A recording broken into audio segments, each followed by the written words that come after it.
One thing that narcissistic parents tend to do is they steal from their own children. Like steal money from them, steal their belongings, just especially money. They just take the child's things and claim it as their own or take it away from their child and keep it for themselves. Especially money.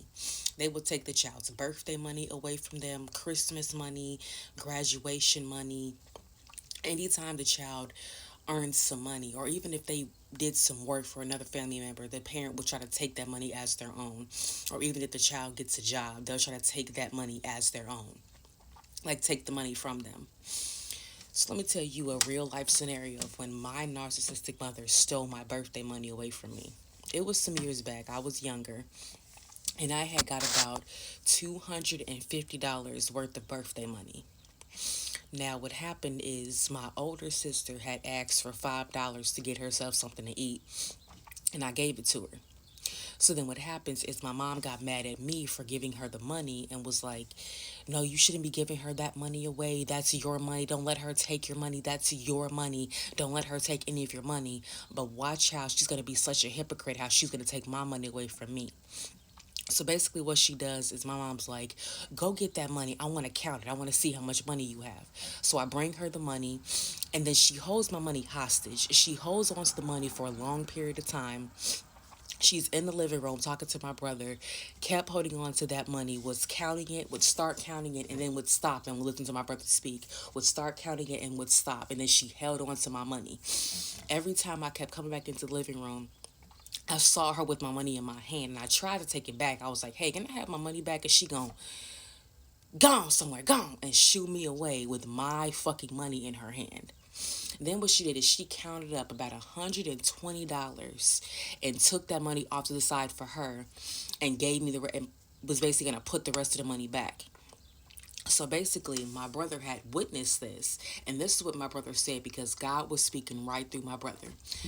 God was basically speaking through my brother and said, "Do not take that girl money, mama. You was just getting on her about giving her money away to people. Now you're gonna take away her money. That's being a hypocrite. That's being such a hypocrite. Do not take that girl's money. That's her money. That's her birthday money. She can use that for whatever she wants to use it for. That's her birthday money. Don't take her money away from her."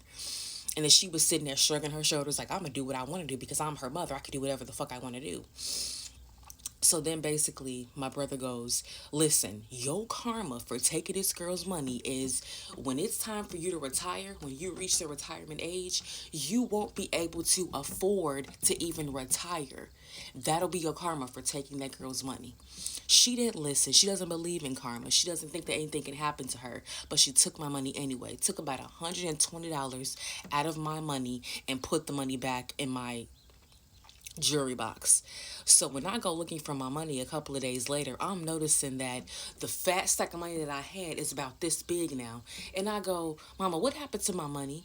And she, "Oh, well, I borrowed some money to pay some bills." And I'm like, "How much did you take?" "Oh, about 80." Lying her ass off because she took over $100, but lied and said she took 80. So she took my money without asking me, just took my money, and then lied about how much she took. Fast forward all these years later, it's the present time. She has reached retirement age, and she talks about how she can't afford to retire. She's like, "I can't retire right now because I can't afford to retire. I don't have enough money in my 401k to retire." Oh, well, isn't that your karma for taking my money away from me? Isn't that something that someone told you years ago that was going to happen in present time if you were to take my money away from me? She's learning a lesson the hard way. Now she's in a position where she can't even afford to retire because she took my money away from me. Why? Because I'm a chosen one, and you don't do the chosen ones dirty. You don't do us bogus for no reason. You don't harm the innocent. You don't covet your neighbor's goods. She broke the Ten Commandments. Do not covet thy neighbor's goods, taking something away from somebody else and then lying about it and then just take it. She took advantage of me. That's exactly why she's in the pickle that she is in right now, because she is selfish and she is greedy. That's why she's in the predicament that she's in right now. Can't even afford to retire because she took my money.